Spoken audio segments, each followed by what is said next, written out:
Yeah, we're back to making videos tonight. No more going live after all the technical difficulties we had last night. So we're going to make a video and just upload it. We might try streaming again where we can get to some questions because it was my first time streaming. I was not ready to answer questions last night. So maybe we'll come back to that. Anyways, on to today. We just finished Saturday Showdown at the Byron Nelson. A good day. For the first time ever, people like DM me some green screens. Like I've always seen people like, Pat and Rick and all the big time names in the industry, people shouting them out and saying thank you for your helps and picks and all that stuff. And so to get a couple of those today was crazy. Even got a shout out from my dude, John Galt JD, who I was for sure was going to win the main event Showdown today, but had some bad luck and got second place, which is, I didn't look, but I assume it was probably a $30,000 or $35,000 fall, just like it was for me last Sunday. But still a nice payday nevertheless. And if you look, he had a smash core because he had lineups everywhere. So congratulations to him.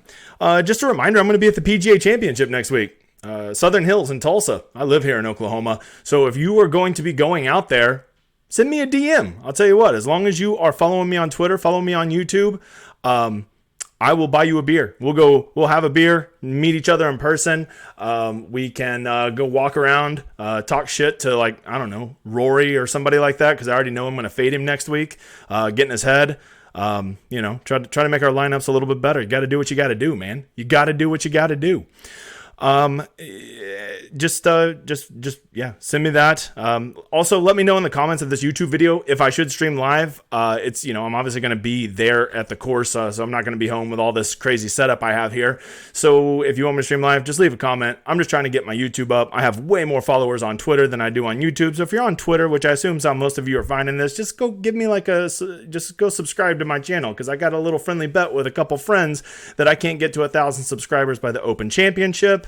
I don't want to say the amount of money because it's pretty obscene for such a stupid bet, but just know I need to get there. And I'm only at a little 12% of the way there, but I've only been at it for a week. So hopefully I can get that going. Just give me a subscribe. And if you like and leave comments, that'll just help randos find me, which is always good for business too. So I would appreciate that.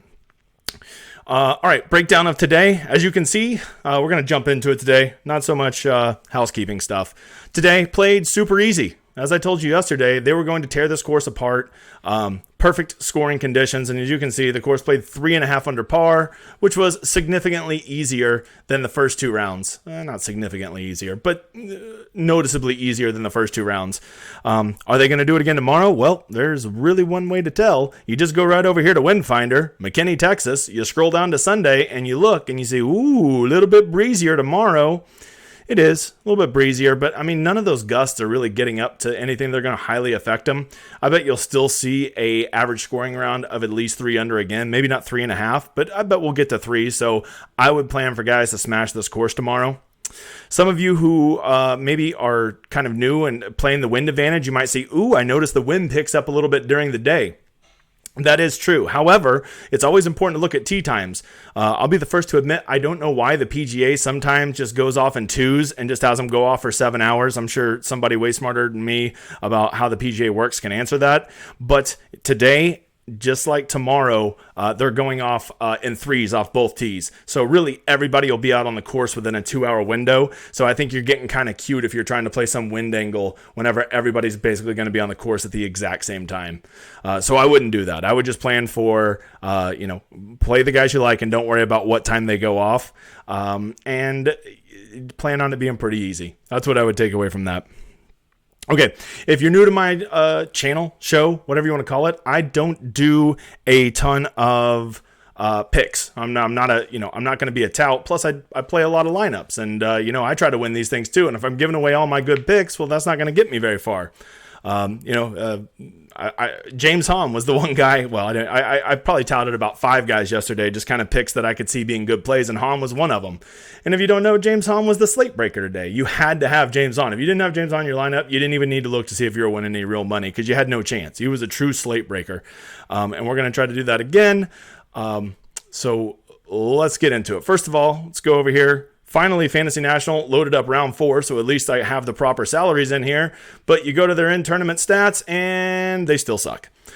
So, as always, we'll use our buddies over at Data Golf, who never let me down. Click right there on live tournament stats, and we're going to go look at some stuff.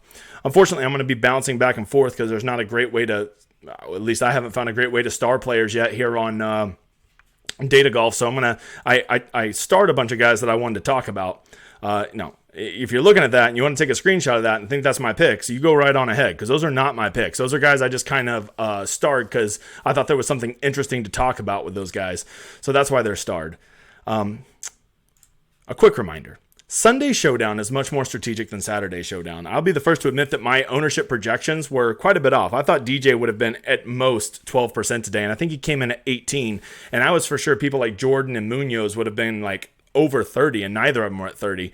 Munoz is like maybe 16. So people seem to be getting a little savvier to Saturday Showdown ownership, where basically it doesn't matter their position points, so just play guys that are going to go ham and get you the most points. But I promise you on Sunday Showdown, I can guarantee you that my projections will be a lot more accurate than they were yesterday. So right off the bat, I got to tell you, I, for one, remember, make your own picks, make your own plays, but I am over the moon excited to fade Sebastian Munoz and Jordan Spieth. Yes, Spieth looks amazing. Now, Sebastian Munoz, does he look amazing? I don't know about that. He looks like he has a whole bunch of magic beans going on, right? Like he's joined Spieth and Cameron Smith as like team magic beans. Why am I fading them? Well, first of all, I told you, without exception, I always fade the leader. Sebastian Munoz is going to be nervous tomorrow. He's going to be nervous, and he's already hit some pretty wonky shots. Now factor in some Sunday nerves where he could win some real money. Sebastian Munoz ain't that level where that stuff doesn't faze him. So Sebastian Munoz, I'm like so pumped to fade. Jordan Spieth looked like a true world beater today. He will be 40% owned tomorrow. Am I going to fade him? Absolutely. Am I scared about it? Yes. He might wreck it. He might go shoot another, 64 tomorrow and run away with this thing. And if he does, I won't cash a single lineup, and I'm okay with that. I build my usually 30 to 50 lineups every Saturday and Sunday, and I play that my goal is to either win this GPP or, at least have a whole bunch of bullets up there. I think I finished with probably, 4 or 5 lineups in the top 200 today. I didn't even look once Scheffler started, or not Scheffler, but Thomas started going ham, which helped my week long, but killed my Showdown. But I had a lot of bullets up there, so that was a good day for me. I made a nice profit today. But I'm totally okay with all 50 of my lineups not making the money, because I'm going for it. And how do you go for it? You fade 40% on Jordan Spieth. You fade probably, I'm guessing, 35 to 40% on Sebastian Munoz. And right there, you've already blocked out at least 75% of the field. If both those guys just kind of, just tread water. Something else to remember, and this is really important because my very first show last Sunday at the Wells Fargo, we talked about how placement points actually matter because the course was playing so difficult. But this week, the course is playing super easy. So when you're talking about the difference between second place position points and like 15th place position points, it's literally like one birdie. Maybe, a birdie and a half. I don't know the exact points. No one cares about Showdown position points. But I do know this. I do know that it is so easy to make up those points when you got all kinds of guys scoring in the 60s and 70s. And I think Hahn even got up into the 80s today. So I'm not worried about position points tomorrow. I'm really not. I want guys that can go shoot an 8 or 9 under, get that bogey-free round, get me a birdie streak, and it is going to far offset any position points that they may start out with. But nevertheless, people will play Munoz because he'll start with those 13.5 points for first place, even though I'm very confident that he's not going to win tomorrow. And even if he does win, he could, I'll just lose. That's okay. Him and Spieth, I'll just lose. Once again, you play your picks. I'm just saying it's stupid. I told you last week it was stupid to play Keegan and Rory, because even if you do play those guys, and even if they did smash, I'm not spiking the football because I was right about it. I'm saying that even if they did smash, you're sharing those two guys with like 5,000 other people. It's hard to beat 11,000 people. And now you've picked two guys that everybody else has picked and they do smash. Well, now you still got to beat 5,000 people. That doesn't do you a lot of good. It's really, really hard to hit the nuts. And the best way to hit the nuts is just hope that half the field fucks it up. That's the best way to do it. All right, let's get down to the real decision tomorrow. To me, the real decision tomorrow is there's the big three, probably the big four. You got Scotty Scheffler, you've got Thomas, you've got Spieth, and you've got Niemann. They're all in the top 10, so that already makes them highly owned. They're all elite golfers. And most importantly, I don't think very many people understand this. They're all expensive. Their salaries are all, 9,600 or higher. Why is that important? Because people like to use their salary. And if people are going to use their salary, they're all going to have one or two of these guys. So that right there alone tells us that they're going to be the highest owned. And that we probably should consider not playing them. However, they are world-class golfers. They all are starting in the top 10, and they all played amazing today. So here's what I'm going to do. Once again, you do your own shit. This is what I'm going to do. I am going to go find which one of those guys I think is going to win. And I'm probably just going to play 100% of that guy. Why? Because whatever one I pick, they're probably all going to be at least 30% owned, and I want to have leverage on them. I'm not going to go pick all of them and play 25% of all of them or 30% of all of them, because then I'm just paying DK's rake, and I'm just the exact same as the field. So I'm going to go find the guy that I think is going to win, and I'm going to play that guy. We already know I'm not going to pick Jordan Spieth. I've already said that. He'll just be too highly owned, and honestly, I just, even Jack ran out of magic beans after a while, right? So maybe Jordan will too.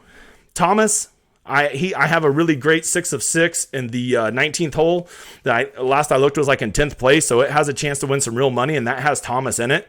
And anytime I have a guy in a nice 6 of 6 week long and I play him in Showdown, it's total mush city. So I almost guarantee I'll be off Thomas, but I'm pretty sure that's no reason for you to fade him. So for me, it's going to come down to who do I want to play, Scheffler or Neiman. Scheffler, I told you yesterday, he's just another level of golfer. Like, he's just so good. What is he starting? 5 strokes back tomorrow? Like, I still feel like he's like 50-50 to win this thing. So, yeah, I mean, it's probably going to be between Scheffler and Neiman, or I just play both of them in every single lineup, and then I could have leverage. That'd be the only way. So that's your first real decision, is who's going to win this tournament. I think you have to pick one of those 4 guys and go with it, because you're going to use your salary. No one's going to leave $8,000 on the table. So let's get to the second part of this, the pivots. This is where I think you really win the money. Whoever wins the GPP tomorrow will make this pivot. They're going to get a world-class golfer at probably 1/3 of the ownership of the other guys. And who are the big guys to pivot to? Well, I got to tell you, the one that really caught my eye today was Decky. I just think Hideki is perfect. Look at that salary. He's $9,800. He's T18, which would put him, what does that put him? That puts him, 21 is the lead. So that puts old Decky 7 off the lead, right? Is he going to rally and win? Probably not from 7 back, but could he rally and get 3rd or 4th? Yes. And if he does that, that probably means he's shooting at least a 65. And if Decky's shooting a 65, I think he'll be probably 10% owned, because at that price tag, there's no way you can stack Thomas and Scheffler and then go get Decky. You just can't do that, right? So he's going to get forgotten about. Matter of fact, this whole $9,000 range, they're all going to be forgotten about other than Neiman, because none of these guys are in the top 10, these ones I have starred here. Who else is in that range? Dustin. I touted him yesterday. I told you Dustin was a good play. And honestly, he killed it today. He made all kinds of birdies.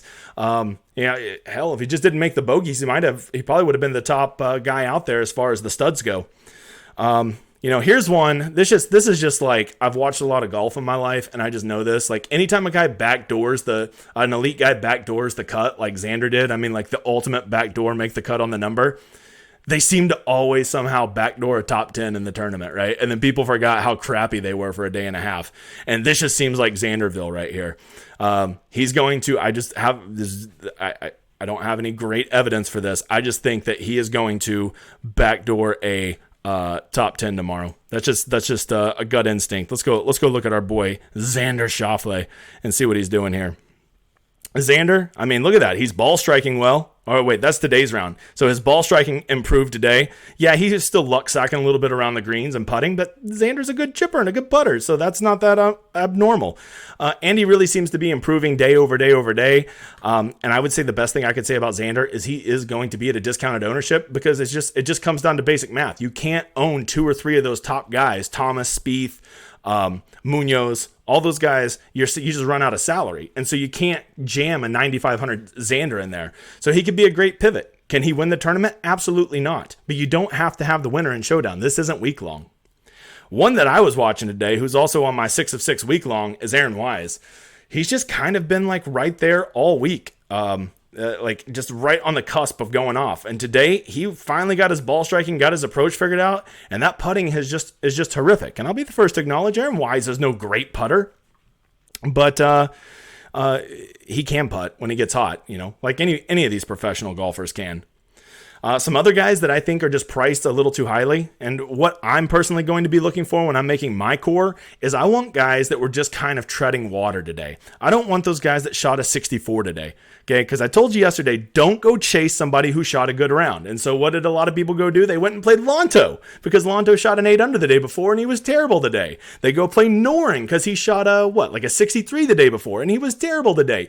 It is so hard for golfers to stack good rounds on top of good rounds. So any of these guys today that went and shot a -8 or something that's not a world-class player, they're automatically out. James Hahn, auto fade. Spieth, Thomas, they're not auto fades because they're such world-class players. They can do it 2 days in a row. But Davis Riley, I know he's done it 2 days in a row, but I don't believe he'll do it 3 days in a row. So I'm not going to play him.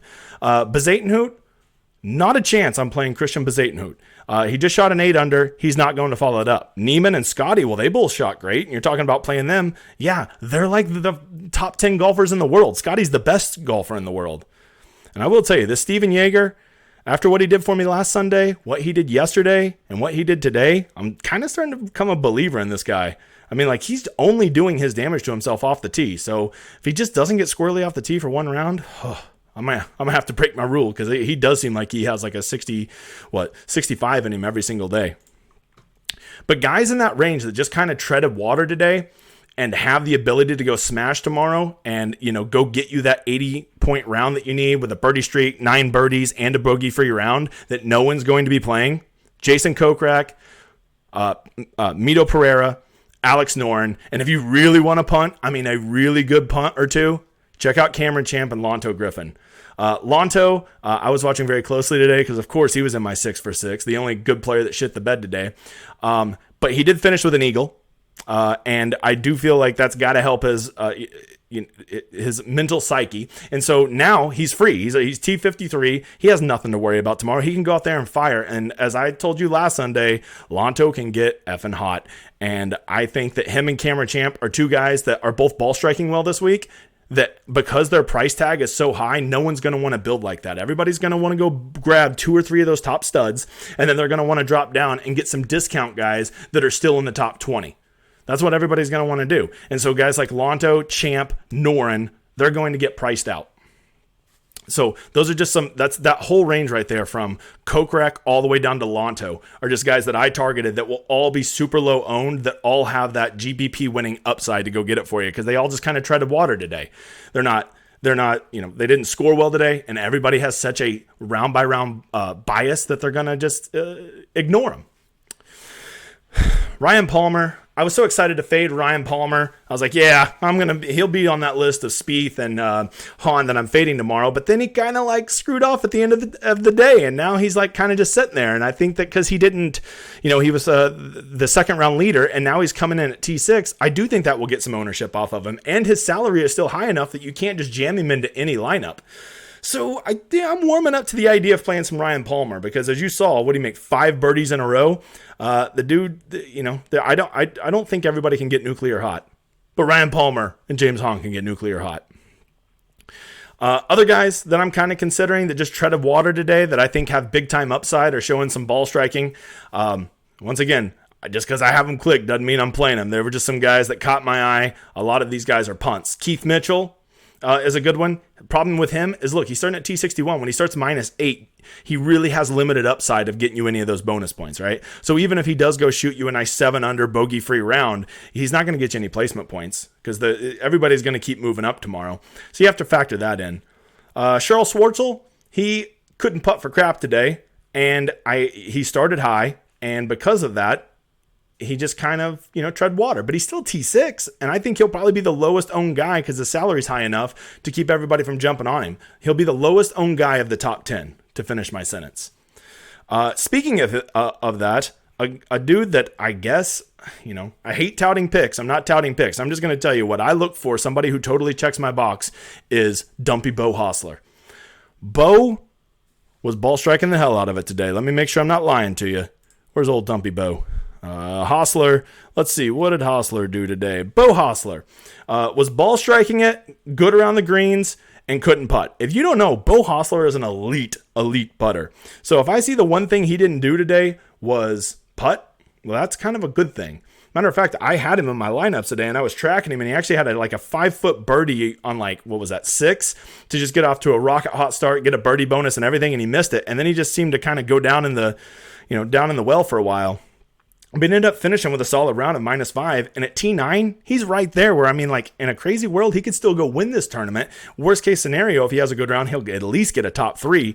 At that price tag, I will tell you, Dumpy Bo will be in my lineups again, but I'll also tell you, Bo breaks my heart a lot, but I'm still a sucker for him. We all have one of those guys that loses us a lot of money. The other one for me in week long, Kyle Stanley. All right, let's see.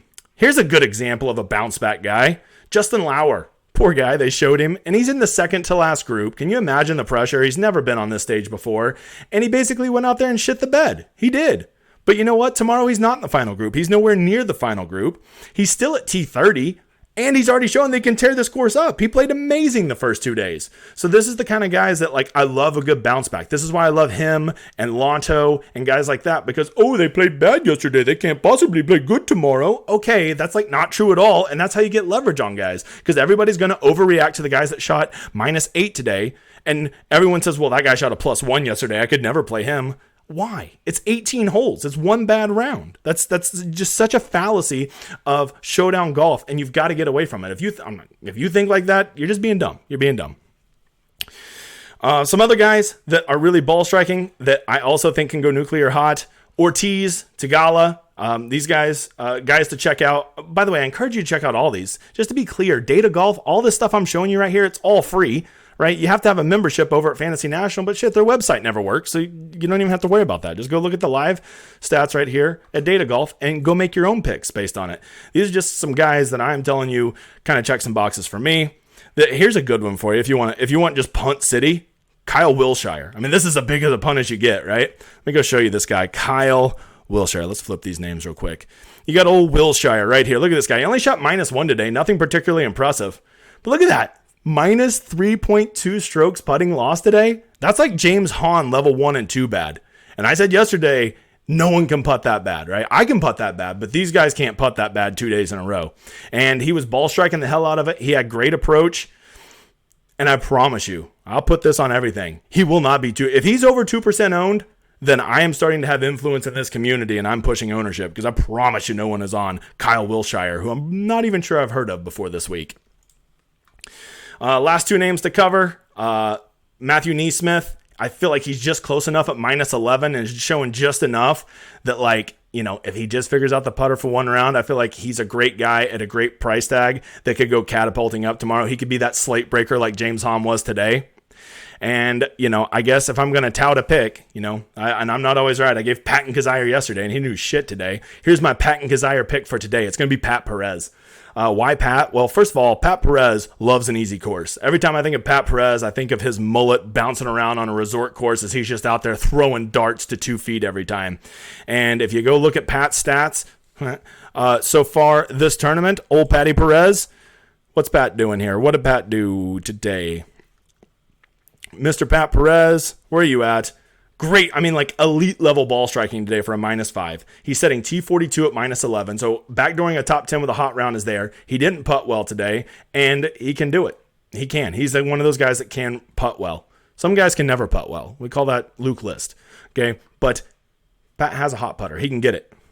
Just like Mito. Him and Mito are 2 guys that they were just kind of, they could have had special rounds today, but they just could not roll in those 5-footers. So guys that I'm probably looking to target tomorrow. But once again, your big decision is going to come down to who do you think is going to win. If you think Scotty Scheffler is going to win, you truly think he's going to win, well, he's going to have to go shoot at least a 63 to win tomorrow. Because if we go back and we look, I bet the projected winning score is, what is it? Probably going to be, they're at 21 right now. There's no way the winning score is not at least 25 tomorrow, right? They're saying the projected winning score is most likely going to be 26. Yeah, so that makes sense. So you got to be if you want to pick the winner, you got to target somebody who can realistically get to 26. So if they're at -13, they're not going to win the tournament tomorrow. And it's going to play easy, so I really bet it gets to 26. So once you decide who's going to win, Thomas, Scheffler, Spieth, Neiman, make your choice and make it with conviction. Don't play all 4 of those guys. If you play all 4 of those guys, there's no way you'll get the leverage you need on them. Play 1, maybe 2. And then build around that guy, mix in some nice pivots, all those nice 9 and 8K guys I gave you. And don't be afraid to play a chalky guy if you think he'll do well, or you're just convinced that he's going to have 2 hot rounds in a row. But go find these guys that no one's going to be on. Find a punt or 2. Build a nice tight core. For me, I'll probably play 16 to 20 guys over 50 lineups. Why do I do that? Because I want to have almost every single possible combination of those 6 guys together. So if my core hits, I'm guaranteed to have that perfect ticket that will win it all for me. Last week, when I got second place, I only did 20 lineups. So in a sense, I did that to myself. I had the perfect core, but I did not have a lineup with Jaeger in it. I just, he was in a bunch of my other ones, but not in the one that won it. And if I would have done 50 lineups last week, I could have easily won first and probably had another lineup or 2 in the top 10. But that only works if you're smashing your core. There's also a chance tomorrow that I'm going to put in 50 lineups and I'm going to get $0 back. And that's just the game I play. If you trust your process, you trust your system, and it's going to pay off in the long run, you're okay losing it all. And if you're not okay losing it all, then maybe don't always listen to my advice, because I play super aggressive, because that's the only way to win these GPPs is being super aggressive. All right, I think we're done for today. I'm trying to shorten these up and keep them between 15 to 20 minutes. I still feel like I went long. Please go like, comment, and most importantly, subscribe to my YouTube channel so I can get to 1,000 and collect 1,000 subscribers and get my money from these 2 bums that don't think I can do it. Okay. Once again, don't forget, I'll be at the PGA Championship next week. You should definitely send me a DM if you're going to be there. I'd love to buy you a beer. I'm a generally nice dude, as long as you're not wrecking one of my lineups. But I'm pretty sure you're not, Jordan Spieth. So you're not wrecking my lineups. With that said, let's go tomorrow. Get back that money we're losing a week long. And we will see you Wednesday probably. Later, guys.